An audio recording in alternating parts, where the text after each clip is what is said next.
अंतिम और वर्तमान युग कलयुग है, आयरन एज। इसे अंधकार और पतन का युग कहा जाता है। एक ऐसा समय जब धर्म अपने सबसे निचले स्तर पर होता है। मानवता अज्ञानता, लालच, वासना, क्रोध और हिंसा से ग्रस्त है। जीवन काल छोटे हैं और बीमारियां बड़े पैमाने पर फैली हुई हैं। प्राकृतिक आपदाएं और विपत्तियां अक्सर आती रहती हैं। कलयुग में भौतिक लालसाएं आध्यात्मिक आकांक्षाओं पर हावी हो जाती हैं।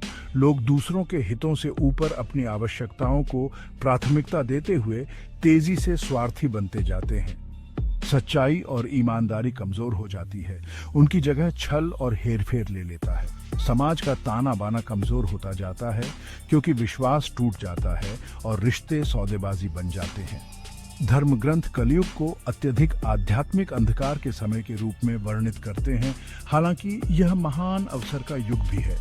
जिस प्रकार एक दिया पूरे कमरे के अंधेरे को दूर कर सकता है, उसी प्रकार कलयुग में धार्मिकता का एक छोटा सा कार्य भी बहुत बड़ा भार रखता है।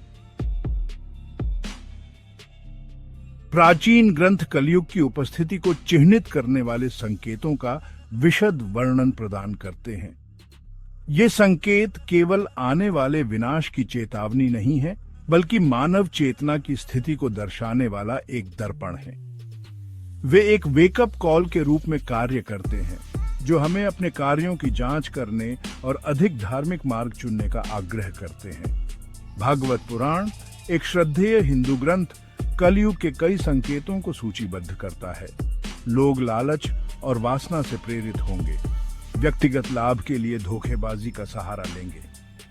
धन सफलता का एकमात्र पैमाना होगा, चाहे वह किसी भी तरह से अर्जित किया गया हो। रिश्ते क्षणभंगुर और सतही होंगे, जो वास्तविक संबंध के बजाय सुविधा पर आधारित होंगे। नैतिकता और नैतिक आचरण में गिरावट आएगी, क्योंकि लोग दूसरों की भलाई के बजाय अपनी इच्छाओं को प्राथमिकता देंगे। बड़ों और शिक्षकों के प्रति सम्मान कम होगा, उसकी जगह अहंकार और अनादर ले लेगा। हिंसा और अपराध बढ़ेंगे, जिससे भय और अविश्वास का माहौल बनेगा।